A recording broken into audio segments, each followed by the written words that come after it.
Ethan Cole had always been drawn to mysteries. From a young age, he would spend hours flipping through old books about ancient civilizations and lost treasures. His fascination with history only grew stronger as he got older, eventually leading him to become an archaeologist. But even after years of digging up artifacts and piecing together fragments of the past, nothing could have prepared him for what he was about to uncover. It all started on a chilly autumn morning in the Appalachian Mountains. Ethan had heard rumors of strange carvings found inside a cave deep in the forest. The locals whispered about it being cursed, but Ethan paid no attention to such superstitions. To him, it was just another opportunity to explore something new. He packed his gear, a flashlight, notebook, camera, and some basic tools, and set off into the woods. The hike to the cave wasn't easy. The trail was narrow and overgrown, forcing Ethan to push branches out of his way as he climbed higher up the mountain. By the time he reached the entrance, sweat dripped down his face despite the cool air. The mouth of the cave loomed before him, dark and foreboding.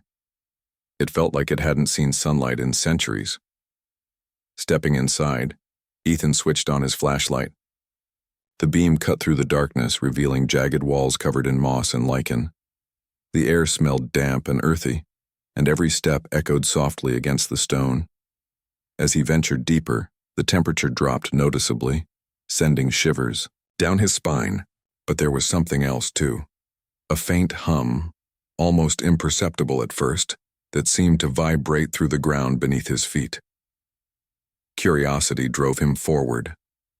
Following the sound, Ethan navigated twists and turns until he stumbled upon a large chamber. At its center stood a pedestal made of smooth black rock. On top of it rested an object unlike anything Ethan had ever seen. It was roughly the size of a basketball, perfectly spherical, and shimmered with an otherworldly glow. Strange symbols etched into its surface pulsed faintly, as if alive. Ethan approached cautiously, his heart pounding in his chest. Up close, the artifact radiated warmth, though not uncomfortably so. He reached out hesitantly, half expecting it to shock him or vanish into thin air. Instead, his fingers brushed against a surface that felt both solid and fluid, like touching water frozen in time. The hum grew louder, resonating in his ears and making his head spin. "What are you?" Ethan muttered under his breath, snapping pictures with his camera. The symbols didn't match any language he recognized. They weren't Egyptian hieroglyphs, Sumerian cuneiform, or anything remotely human. Yet they seemed familiar somehow, as if buried deep within his subconscious. Before he could examine it further, the artifact suddenly flared with light. Ethan stumbled back, shielding his eyes. When the brightness faded, he noticed something odd. The symbols had rearranged themselves. They now formed patterns that looked almost mathematical, swirling around the sphere in intricate loops. It was beautiful and terrifying all at once. Deciding he needed help figuring this out, Ethan carefully wrapped the artifact in a cloth and placed it in his backpack. He hurried back down the mountain, eager to share his discovery with someone who might understand it better than he did. That someone was Rachel Meyer. Rachel worked at a nearby university as an astrophysicist. She specialized in studying signals from outer space, searching for signs of intelligent life beyond Earth. Though their fields were vastly different, Ethan and Rachel had collaborated on projects before, combining their expertise to tackle unsolved mysteries. He trusted her judgment more than anyone else's. When Ethan arrived at Rachel's office later that day, she raised an eyebrow at the sight of his dusty clothes and wild expression. "You look like you've been wrestling bears," she teased, setting aside the papers she'd been reviewing. "Close enough," Ethan replied with a grin. He pulled the artifact from his bag and placed it gently on her desk. "Take a look at this." Rachel's teasing smile vanished the moment she saw the glowing sphere. Her eyes widened as she leaned closer, examining the shifting symbols. "Where did you find this?" she asked, her voice tinged with awe. "In a cave up in the mountains," Ethan explained. "I've never seen anything like it. Those symbols, they're not from any known language." Rachel nodded slowly, her mind racing. "They remind me of something, patterns I've seen in data streams from deep space. Could this thing be extraterrestrial?" "That's what I thought too," Ethan said. "But why would aliens leave something like this here?" And what does it do? Over the next few days, Ethan and Rachel pored over the artifact, running tests and taking measurements. They discovered that it emitted low levels of radiation, harmless to humans but powerful, enough to interfere with electronic devices. Whenever they tried to scan it with equipment, the readings came back scrambled, as if the artifact resisted being analyzed. Despite these challenges, they managed to decode parts of the symbols. What they learned left them stunned. The artifact spoke of guardians, beings tasked with protecting planets from cosmic threats. One name appeared repeatedly: Kalian. According to the inscriptions, Kalian had once served as Earth's guardian, defending it from invaders long before humans existed. But there was more. Fragments of the text hinted at betrayal and abandonment. Kalian had been sealed away, stripped of its purpose, and left to fade into obscurity. Without its protection, Earth became vulnerable to dangers lurking among the stars. As they delved deeper into their research, strange things began happening around them. Lights flickered in Rachel's lab late at night, even when no one was there. Equipment malfunctioned without explanation. Once, while walking home from the university, Ethan swore he saw shadowy figures darting between trees watching him. He dismissed it as stress and exhaustion at first. After all, working non-stop on such a monumental discovery was bound to take its toll. But then Rachel reported hearing whispers coming from the artifact itself. At first, they sounded like distant murmurs, barely audible, but over time they grew clearer, forming words neither of them understood. One evening, as Ethan sat alone in his apartment staring at the artifact, the humming noise returned. This time, it was deafening. The room filled with golden light, and Ethan felt himself being pulled into a vision. He stood on a barren landscape littered with ruins, surrounded by towering figures clad in gleaming armor. Their faces were obscured, but their presence exuded strength and sorrow. A voice echoed in his mind, deep and resonant. "You have awakened me," it said. "I am Kalian, the last sentinel of Earth. My duty is to protect this world from those who seek to destroy it." Ethan wanted to ask questions, to demand answers, but the vision faded as quickly as it had come. When he opened his eyes, he found himself back in his apartment, gasping for breath. The artifact lay silent on the table, its glow dimmer than before. Terrified yet determined, Ethan realized that whatever power the artifact held, it had chosen him for a reason. Whether he liked it or not, he was now tied to Kalian's legacy, and the fate of humanity might depend on what he did next. After the vision, Ethan couldn't shake the feeling that something inside him had changed. It wasn't just the strange images or the voice calling itself Kalian. It was deeper than that. He felt a weight pressing on his chest, as though he were carrying the burden of countless lives. The artifact, now sitting quietly on his desk, seemed to pulse faintly with energy, like it was waiting for something. Rachel noticed the change in him immediately. When Ethan arrived at her lab, the next morning his face was pale and dark circles hung under his eyes. "You look awful," she said bluntly, setting down her coffee mug. "What happened?" Ethan hesitated before speaking. How could he explain what he'd seen? It sounded insane even to him. But Rachel had been there since the beginning, and he trusted her more than anyone else. Taking a deep breath, he told her everything: the barren landscape, the towering figures in armor, and the voice that called itself Kalian. For a moment, Rachel didn't say anything. She stared at him, her brow furrowed in thought. Finally, she broke the silence. Do you think the artifact is trying to communicate with you? Maybe it's using you as some kind of conduit." "That's exactly what I'm afraid of," Ethan admitted. "I don't know why this thing picked me, but I can't ignore it. Something big is coming, Rachel. I can feel it." Rachel nodded slowly.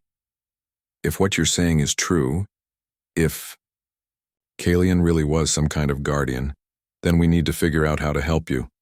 We can't just sit around waiting for whatever's out there to show up." Over the next few days, they threw themselves into their work, determined to unlock the secrets of the artifact. They ran test after test, analyzing its composition and studying the shifting symbols on its surface. Each time they thought they were making progress, the artifact would resist, scrambling their data or shutting down their equipment entirely. It was as if it had a mind of its own, deciding when and how much information to reveal. Despite the setbacks, small breakthroughs began to emerge. One night, while reviewing footage from one of their experiments, Rachel spotted something unusual. In the brief moments when the artifact glowed brightest, faint outlines of maps appeared on its surface, star charts unlike any she'd ever seen. The constellations were distorted, twisted into shapes that made no sense according to current astronomical knowledge. "These aren't our stars," Rachel murmured, pointing to the screen. "They're different. Older, maybe. Like they come from another time." Ethan leaned closer, squinting at the image. Could they be coordinates? Directions to where Kalian came from? "It's possible," Rachel replied. "But if they are, we'll need better tools to decipher them. This goes way beyond anything I've worked with before." As they continued their research, the disturbances around them grew worse. Strange occurrences became almost daily events. Lights flickered uncontrollably in Rachel's lab, forcing them to rely on battery-powered lanterns. Once Ethan caught a glimpse of shadowy figures moving outside the window, only for them to vanish when he turned to look directly. Even the whispers from the artifact had grown louder, forming fragmented phrases that neither of them could fully understand. One evening, while working late, Ethan reached out to touch the artifact again. This time, instead of warmth, he felt a sharp jolt of electricity shoot through his arm. He yanked his hand back, gasping in pain. Before he could react, further the room was flooded with blinding light. The hum that had haunted him for days grew deafening, drowning out all other sounds. When the light faded, Ethan found himself standing in the same desolate landscape from his earlier vision. The ruins stretched endlessly before him, jagged and lifeless. Above, the sky churned with storm clouds tinged red, casting an eerie glow over everything. The armored figures stood nearby, motionless and silent. Kalian's voice echoed in his mind once more. "You must remember," it said. "Remember who I am, what I fought for, and why I failed." Images flashed before Ethan's eyes. Scenes of battles fought among the stars, planets consumed by fire, civilizations reduced to ash. He saw Kalian leading armies against monstrous creatures with glowing eyes and razor-sharp claws. But amidst the chaos, betrayal lurked. Allies turned against each other, driven by greed and fear. In the end, Kalian was left alone, overwhelmed by enemies too powerful to defeat. "You were betrayed," Ethan whispered, his voice trembling. "Your own people abandoned you." "Yes," Kalian confirmed. "And now they return. The Vorin, the ones who destroyed my kin, are coming for your world. You must prepare." The vision ended abruptly, leaving Ethan sprawled on the floor of Rachel's lab, panting and drenched in sweat. Rachel rushed to his side, concern etched across her face. "What happened?" she asked urgently. "Are you okay?" "I saw them," Ethan said hoarsely. "The ones who killed Kalian. They're coming here, to Earth." Rachel's eyes widened in alarm. "How long do we have?" "I don't know," Ethan admitted. "But it's not much time." Determined to fight back, Ethan began experimenting with the artifact's power. Slowly, he discovered that it responded to his thoughts, amplifying his strength and reflexes whenever he focused on protecting others. He practiced lifting heavy objects, throwing punches faster than he ever thought possible, and even leaping incredible distances. With each attempt, the artifact seemed to grow stronger, integrating itself deeper into his body. But the transformation came at a cost. Ethan often woke up in the middle of the night, drenched in cold sweat, plagued by nightmares of burning worlds and screaming innocents. The guilt of Kalian's failure weighed heavily on him, making it hard to sleep or eat. Rachel tried to reassure him, reminding him that he wasn't responsible for the past, but the burden refused to lift. Meanwhile, Rachel worked tirelessly to decode the star charts. Using advanced software and cross-referencing ancient texts, she pieced together fragments of a map that pointed to a distant region of space. According to her calculations, the Voron's fleet was already en route to Earth, traveling faster than the speed of light. Their arrival could be mere weeks, or even days, away. "We need reinforcements," Rachel said one evening, frustration evident in her voice. "We can't fight an alien invasion on our own." "We don't have a choice," Ethan replied grimly. "No one will believe us until it's too late. By then, it'll be chaos." Rachel sighed, rubbing her temples. "Then we'll have to make them believe. We'll gather evidence, build weapons, and rally whoever we can trust. If we don't, humanity won't stand a chance." Together, they devised a plan. Ethan would use the artifact's power to construct advanced technology based on designs downloaded directly into his mind during his visions. Meanwhile, Rachel would reach out to contacts in the scientific community, hoping to find allies willing to listen to their warnings. As they prepared for the battle ahead, Ethan couldn't shake the feeling that they were running out of time. The artifact pulsed steadily in the corner of the lab, its glow growing brighter with each passing day. It was as if it knew something they didn't, as if it were counting down to something inevitable. Whatever was coming, Ethan vowed to face it head-on. For the first time in his life, he understood what it meant to carry the weight of the world on his shoulders. And though fear gnawed at the edges of his resolve, he refused to give up. Humanity's survival depended on him, and on the lost guardian, whose legacy he now carried. The days blurred together as Ethan and Rachel worked around the clock, driven by the looming threat of the Voron. Ethan spent most of his time in Rachel's lab, poring over blueprints that appeared in his mind whenever he touched the artifact. These designs were unlike anything humans had ever created. Weapons capable of harnessing energy on a cosmic scale, shields strong enough to withstand alien firepower, and devices that could disrupt communications across vast distances.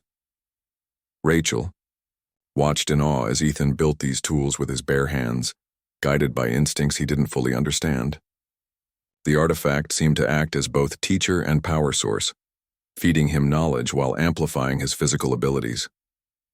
But despite their progress, Ethan grew quieter with each passing day. The weight of Kalian's memories pressed heavily on him, filling his dreams with visions of destruction and loss. One evening, as Ethan welded pieces of metal together to assemble what looked like a handheld cannon, Rachel approached him cautiously. "You've been pushing yourself too hard," she said softly. "You need rest." Ethan shook his head without looking up. "There's no time for rest. Every second we waste is another step closer to disaster." "I know," Rachel replied. "But if you burn out before the fight even begins, none of this will matter. You're not just building weapons, you're carrying the hopes of everyone on this planet. That's a lot to handle." Her words struck a chord, but Ethan pushed them aside.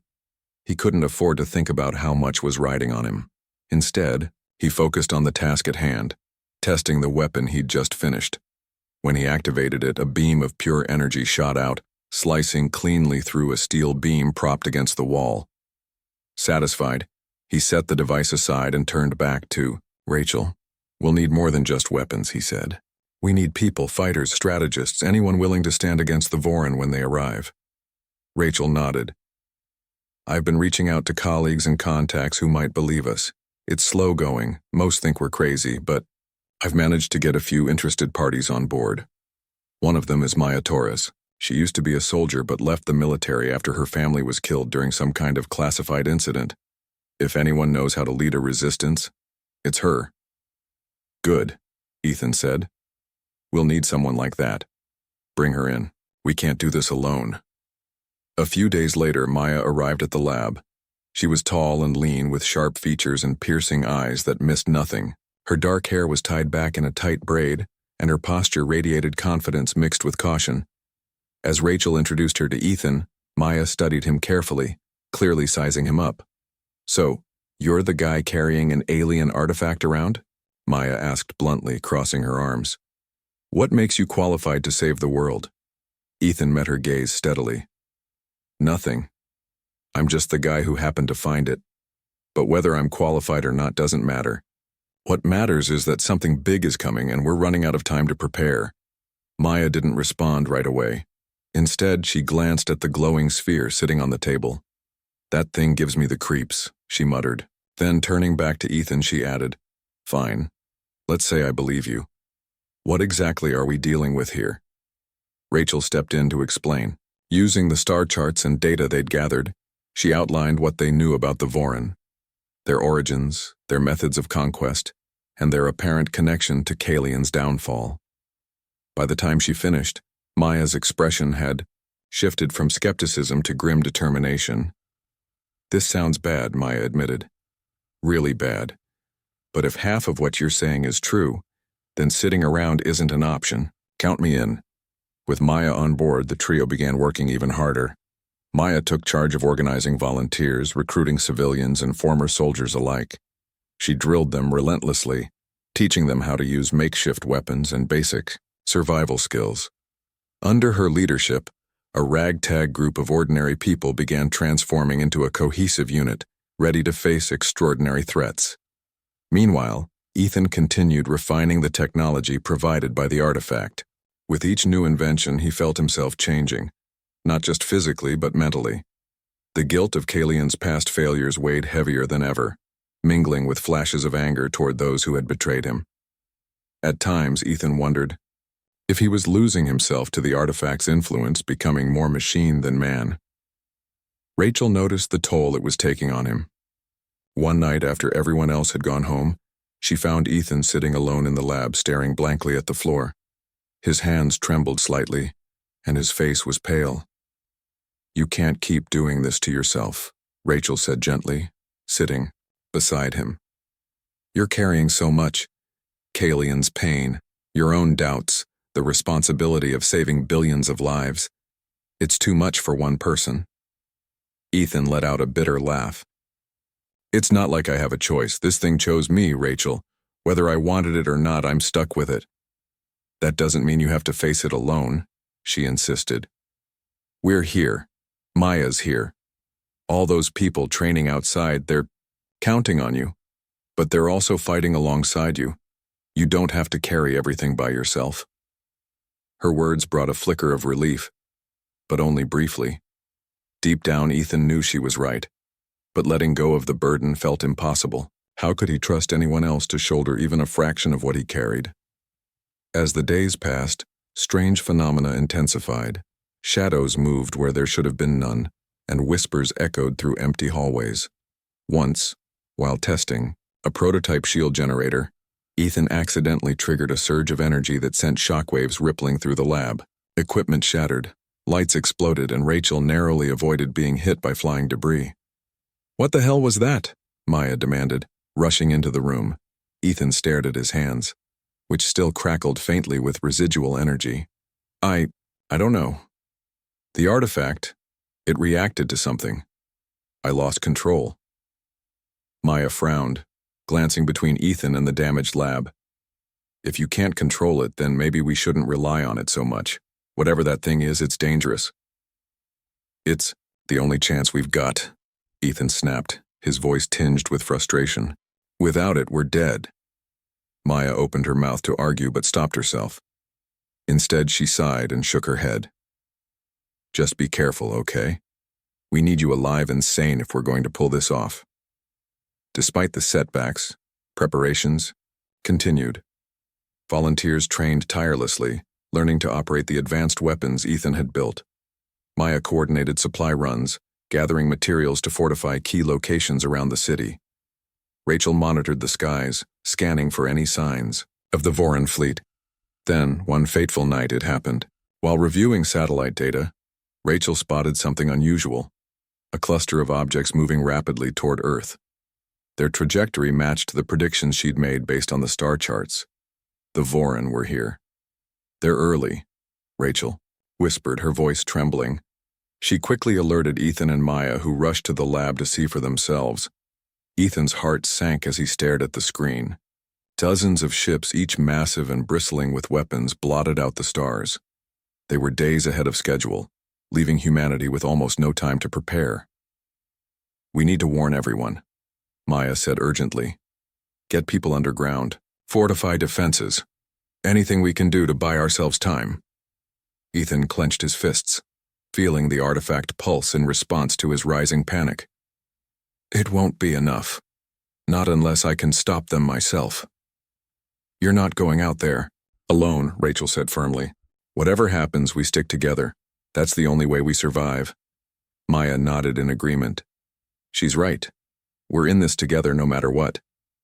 For the first time since finding the artifact, Ethan allowed himself to feel a sliver of hope. He wasn't alone. Together they might stand a chance against the darkness descending upon Earth. But deep down, he knew the battle ahead would test them all in ways they couldn't imagine. The Vorin weren't just invaders. They were predators, relentless and merciless, and somewhere among their ranks lurked the same forces that had destroyed Kalian centuries ago. As dawn broke over the horizon, casting long shadows across the city, Ethan stood ready. The artifact hummed softly in his pocket, its glow steady and reassuring. Whatever came next, he vowed to fight with everything he had, for Earth, for humanity, and for the Guardian who had once called this world home. The Vorin fleet loomed closer with every passing hour, their massive ships casting eerie shadows over Earth as they entered orbit. Panic spread across the globe like wildfire, fueled by news reports and grainy satellite images of the alien armada. Governments scrambled to respond, deploying military forces and issuing evacuation orders. But it was clear that humanity's conventional weapons would be useless against such an advanced enemy. Ethan stood on a rooftop overlooking the city, his hands gripping the railing tightly. The artifact pulsed faintly in his pocket, its energy humming in sync with his racing heartbeat. Below, people rushed through the streets, some carrying supplies while others simply ran in blind terror. The air was thick with fear, and Ethan felt the weight of it pressing down on him. He couldn't blame them for being scared, he was scared too, but he knew that panic wouldn't save anyone. Rachel approached quietly, her arms crossed against the cool night breeze. We've done everything we can, she said softly. Maya's team is ready, the defenses are set up, and the civilians are heading to the shelters. Now it's just waiting. Waiting for what? Ethan muttered bitterly. For them to start bombing us? For millions to die because I wasn't strong enough or fast enough? Rachel placed a hand on his shoulder, forcing him to meet her gaze. You're not alone in this, Ethan. We're all doing our part. You've already given us more than anyone could ask for.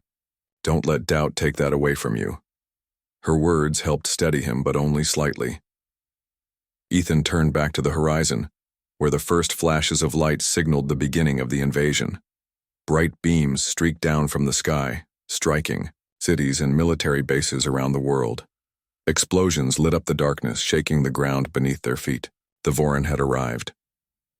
Meanwhile, Maya led her team through the chaos, coordinating efforts to slow the invaders' advance.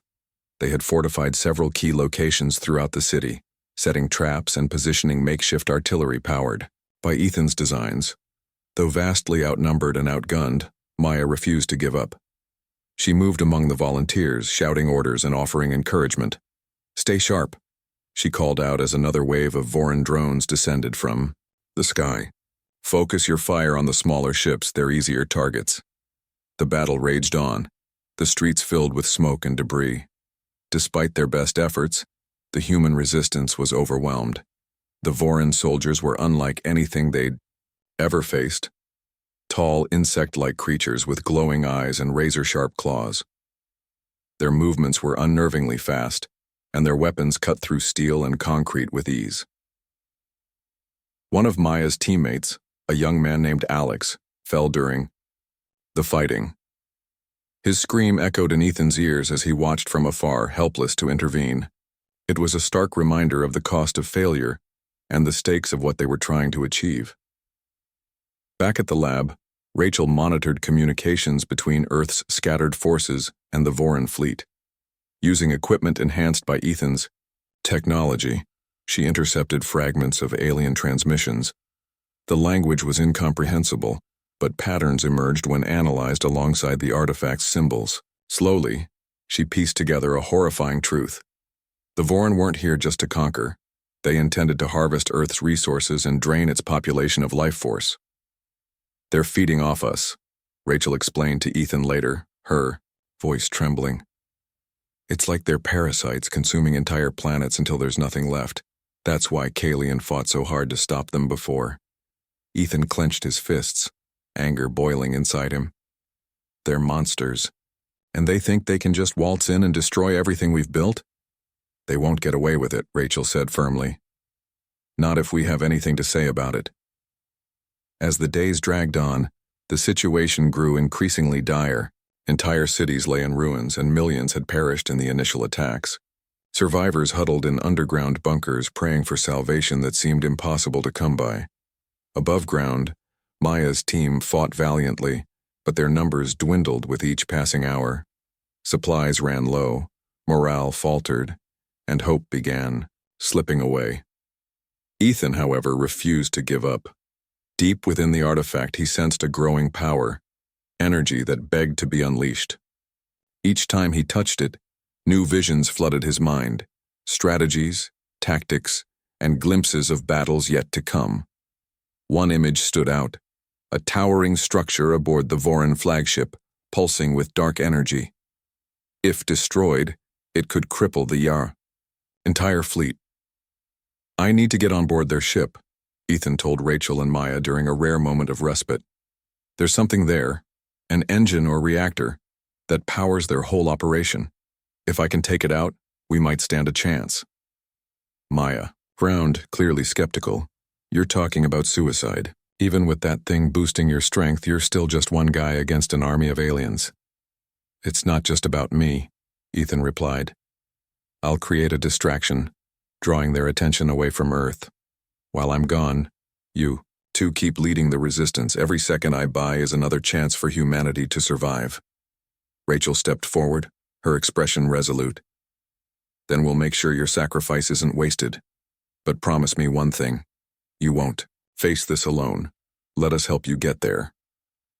After hours of planning, they devised a risky strategy. Using Ethan's advanced weaponry, Maya's team launched a coordinated assault on one of the Voran's smaller vessels, creating enough chaos to allow Ethan to slip aboard unnoticed. From there, he would navigate the labyrinthine corridors of the alien ship, guided by the artifact's knowledge, until he reached the core. The plan worked, at least initially. Maya's diversion drew significant attention, giving Ethan the opening he needed. Armed with a prototype plasma rifle and a shield generator strapped to his arm, he infiltrated the Voran craft undetected. The interior was eerily silent, illuminated by pulsing blue lights that cast strange shadows on the walls. Alien hieroglyphs glowed faintly, matching the symbols etched into the artifact. As Ethan moved deeper into the ship, he encountered pockets of resistance. Voran soldiers ambushed him repeatedly, their claws swiping dangerously close. But the artifact's enhancements made him faster and stronger than ever before. With each encounter, he grew more confident, channeling Kalian's memories to anticipate his enemy's moves. Eventually, he reached the heart of the vessel, a cavernous chamber dominated by a massive, pulsating orb suspended in midair. Dark tendrils of energy snaked outward, connecting it to the ship's systems. This was it, the source of the Voran's power. Before Ethan could act, a familiar voice echoed in his mind. You've come far, Kalian said. But remember, destruction alone will not be enough. You must sever the connection, not just to this ship but to those who betrayed me long ago. Ethan hesitated, unsure of what Kalian meant. Then, scanning the room, he noticed a panel embedded in the wall nearby. Unlike the rest of the ship's sleek design, it appeared crude and hastily installed. Symbols matching those from his earlier visions flickered across its surface. Realization hit him like a punch to the gut. Someone, or something, had helped the Voran build this core. Betrayal wasn't just part of Kalian's past. It was happening right now. With no time to waste, Ethan activated the overload sequence downloaded into his mind by the artifact. Alarms blared instantly, red lights flashing as the ship began to shake violently. Voran reinforcements poured into the chamber, forcing Ethan to fight his way toward the exit. Back on Earth, Rachel and Maya watched anxiously as explosions rocked the alien fleet. One by one, the ships began to falter, their shields failing and engines sputtering. Cheers erupted among the surviving humans, but Ethan's absence weighed heavily on both women. "He did it," Rachel whispered, tears streaming down her face. He actually did it. But deep in space, Ethan faced one final challenge. As the Voran flagship collapsed around him, he spotted a figure retreating into the shadows, a humanoid silhouette cloaked in darkness. Whoever they were responsible for aiding the Voran. And though Ethan couldn't pursue them, he vowed silently that their betrayal wouldn't go unpunished. For now, Earth was safe, but the war was far from over. The victory over the Voran fleet came at a heavy cost. Cities lay in ruins, their streets littered with debris and the remains of those who had tried to fight back or flee. Smoke choked the air, turning the sky into a dull gray haze that blocked out the sun. Survivors emerged from underground shelters, their faces pale and hollow-eyed, unsure whether to feel relief or despair. The world had changed forever. Ethan stood amidst the wreckage, his body battered but alive. He had returned to Earth just moments before the flagship's destruction, narrowly escaping as the ship imploded behind him. The artifact pulsed weakly. In his pocket, its glow dimmer than ever before. It was as if the object itself had been drained by the effort required to take down the Voran core. Ethan felt the same exhaustion. It wasn't just physical. It was mental and emotional, too. For days he wandered through the ruins, helping where he could, but inside he felt empty. Rachel found him one evening, sitting on the steps of what used to be a library.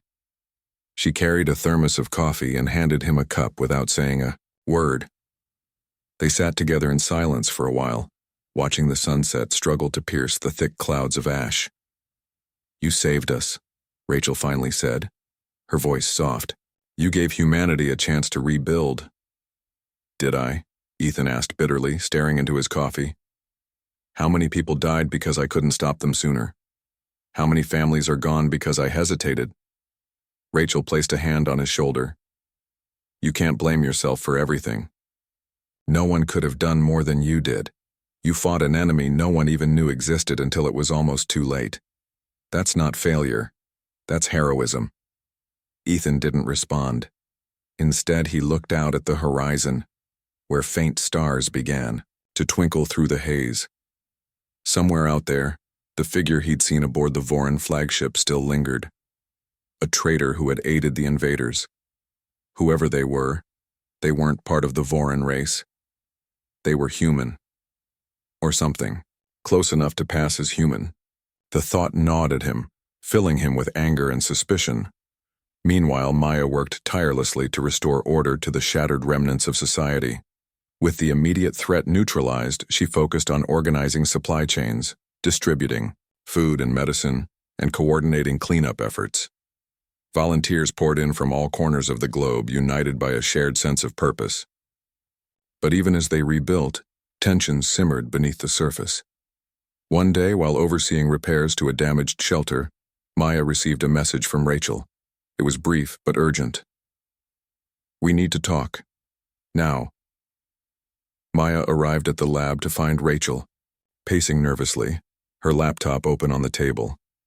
On the screen was a series of intercepted communications between Earth-based operatives and unknown entities in deep space. The messages were coded, but fragments stood out, references to phase.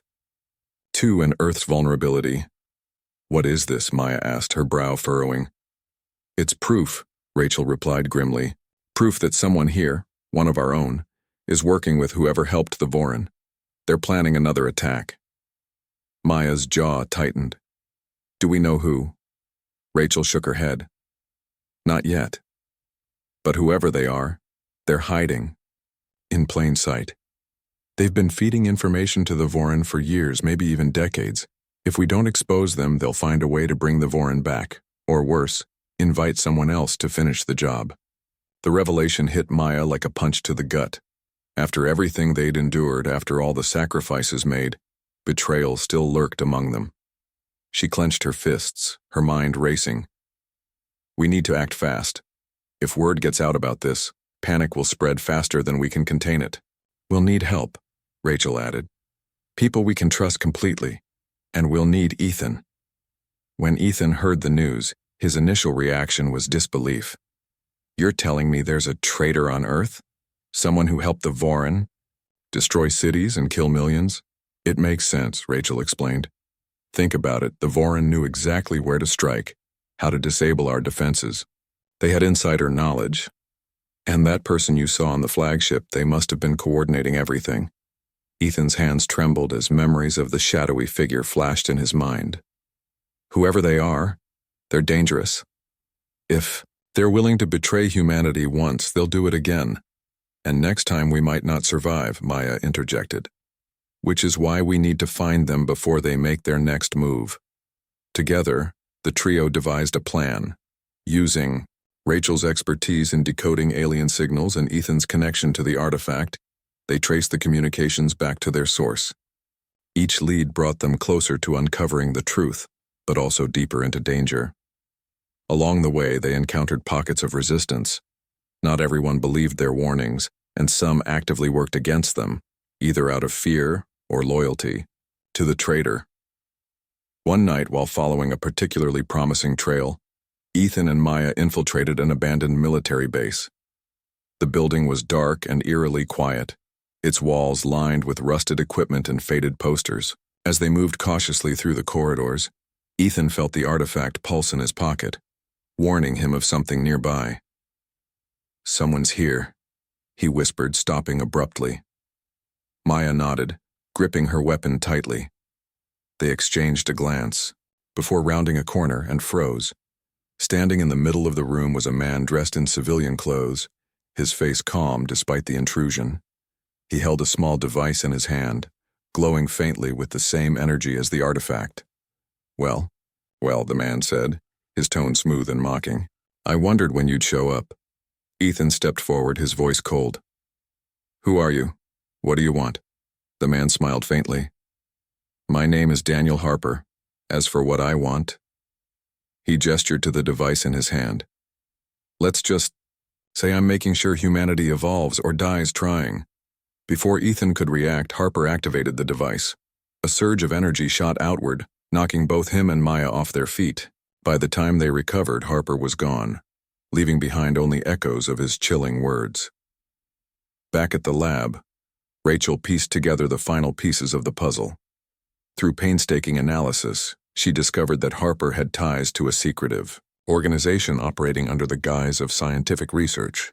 Their goal was simple yet horrifying: to accelerate human evolution by exposing the species to extreme threats, forcing adaptation or extinction. They see themselves as saviors, Rachel explained to Ethan and Mia, her voice trembling with anger.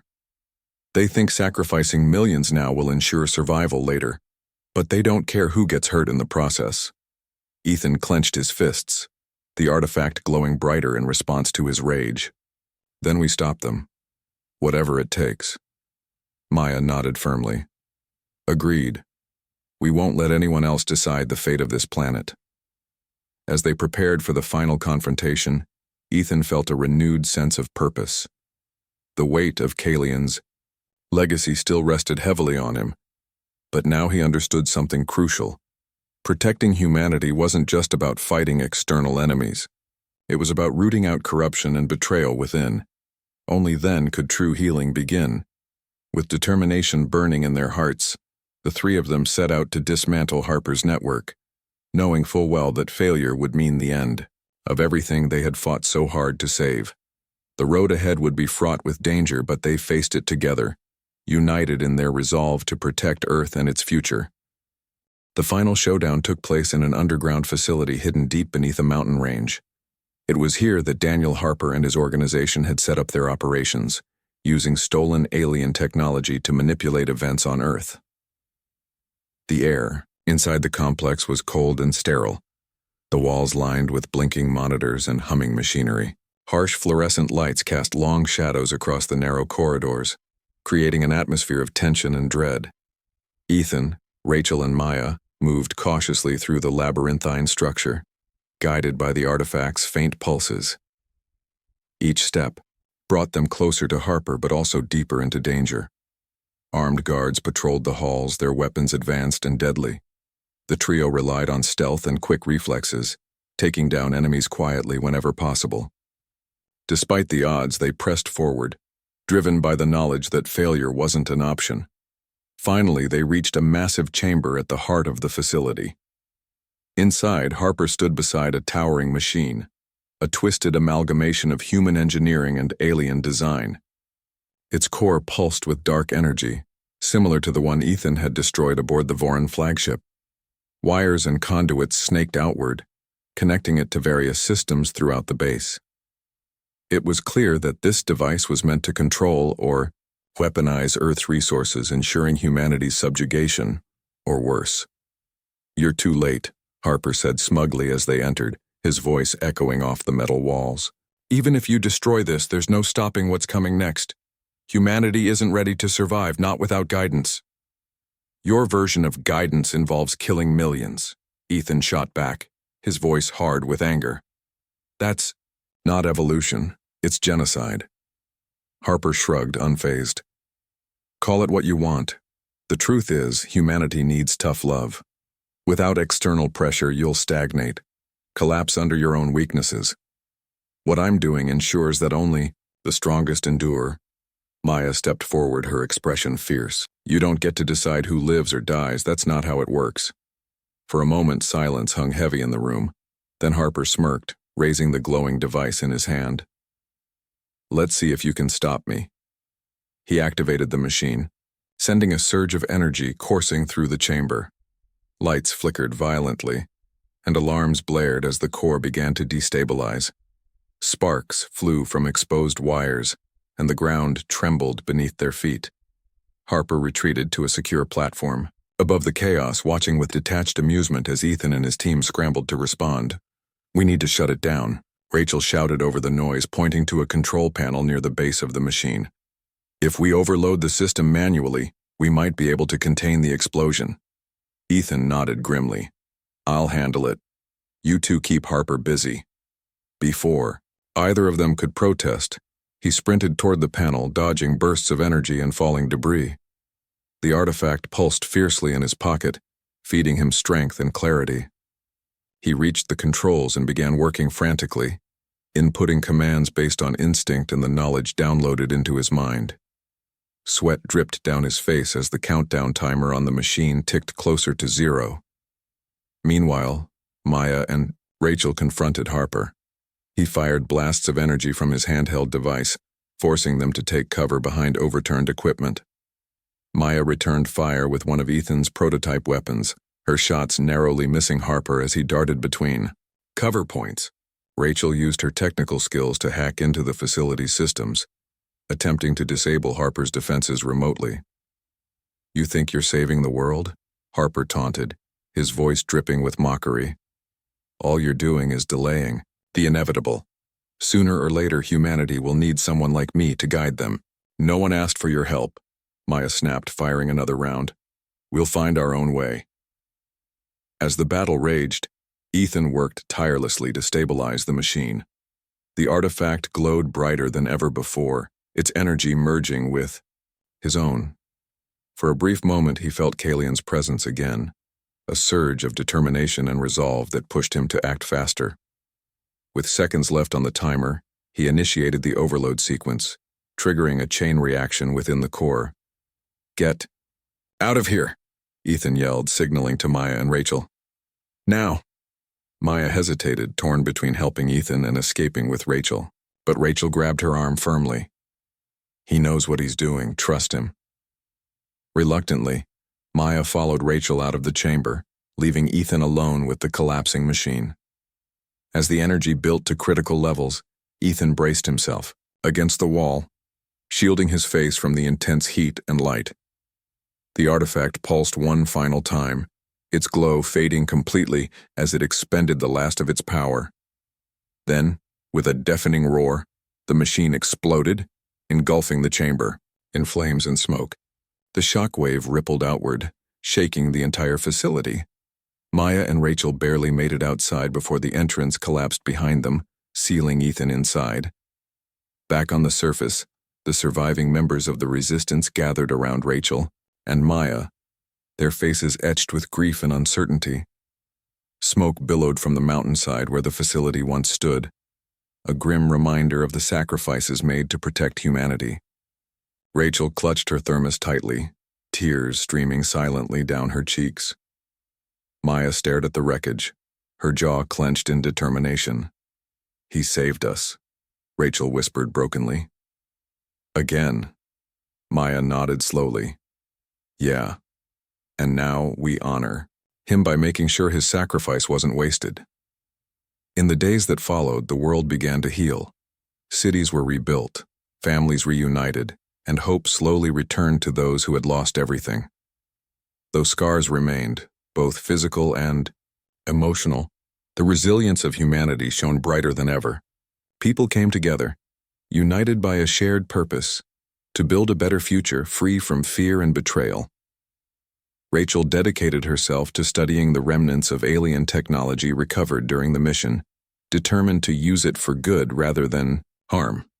Maya continued leading the resistance, transforming it into a global coalition focused on defending Earth against future threats.